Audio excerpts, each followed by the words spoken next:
Hey, it's James Nicholson. I hope you're well. And in this video, I want to talk to you today about how to manage your virtual assistant. Well, I'm going to assume if you're watching a video like that, you're a coach, a consultant, or an entrepreneur of some sort. Am I right?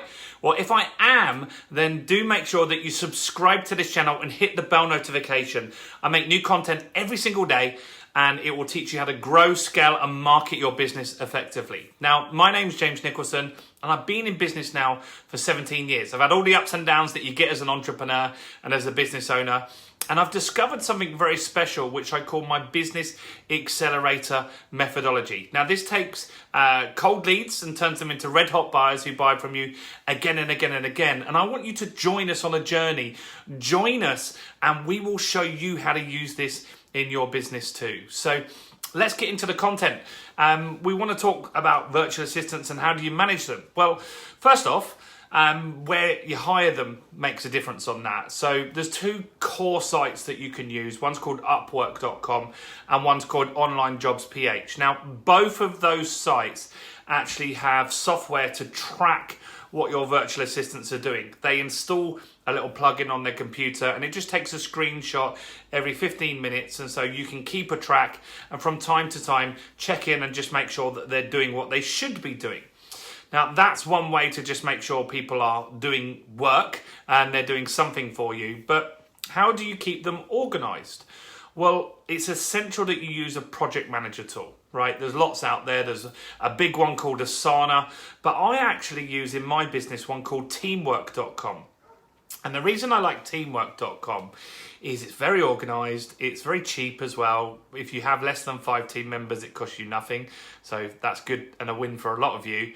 But also, not only that, it has recurring tasks, which I didn't find on the other project managers. And so what I mean by that is we have things like go and check the comments on our Facebook ads, go and check the Facebook groups, go and check XYZ, right? We've got all these different things that we want people to check on a daily or a weekly basis, right? And so having recurring tasks just means that every week I can say, right, this is what needs to be done, and it just gets done. And then I get to check it from time to time, or they can ask me questions if that's important as well. Now, initially when I take on an assistant as well, every task I set them, I make a mini video, right? So I do a screen recording video.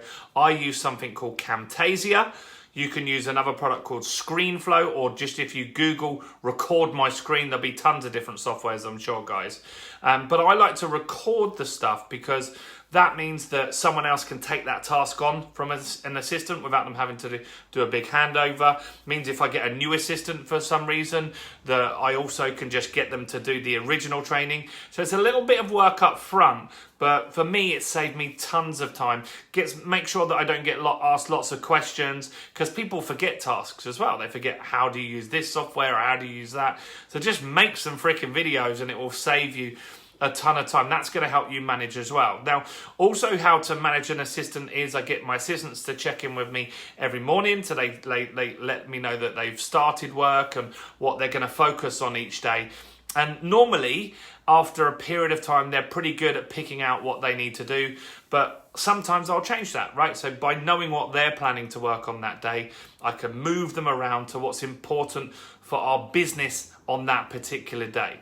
At the end of the day, they also send me a message to say what they did, tasks they did and completed, and if they had any difficulties that day as well. So that also keeps me on track. Then we have chat, so we use Teamwork as well. That allows us to chat with them throughout the day rather than making phone calls and doing long Zooms. We just ping each other messages throughout the day, just responding and making sure that we know what's going on, right? So that's in a nutshell how you can manage your virtual assistant.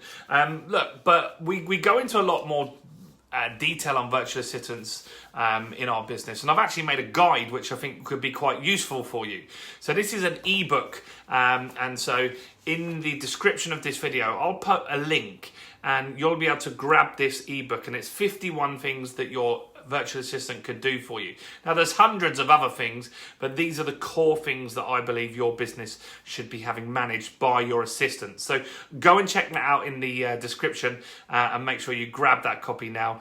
Look, if you found this video useful or you've got any questions, do comment below. I want to get to know all you guys. And if you got this far, do hit that subscribe button and hit the bell notification and give me a like. Go on, hit that like button right now. That really helps me and is a good way to thank me if you got value. That's it from me. I'll see you guys very soon. Bye for now.